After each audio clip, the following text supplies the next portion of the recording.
lặng nhìn anh để yêu thương mình cho tình yêu. Vòng tay khẽ để dòng tên người ôm anh hôn anh thật nhiều.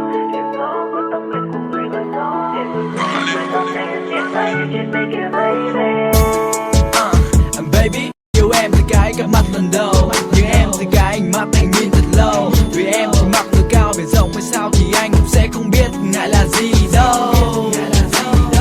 Đôi môi em xinh như hoa khiên lòng, ngày xuân sao trong tim anh ngậm bao câu ca ngày có hay. Mơ có em trong tay, anh môi lướt lướt ta có những ngày tràn đầy ngọt ngào hạnh phúc trong đời. Thật nồng ấm những lời yêu người. Nụ cười với nhau của em làm anh dần dàng như ánh bình minh. Baby I need you, Mà nụ đầu tiên thật là xinh xinh. baby I need you. Toàn đà toàn đen anh yêu đến cả thinh thinh.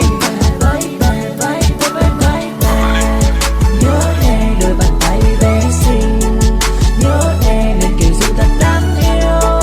Nhớ chiều em đạp xe trên phố ngơ ngác chẳng biết theo sau anh chàng.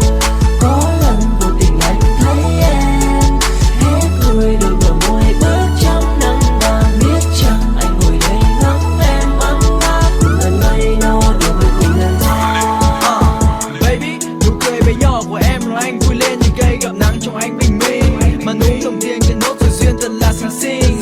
Rêu dưới sao gặp em lớp ba lớp hợp anh nói linh ta linh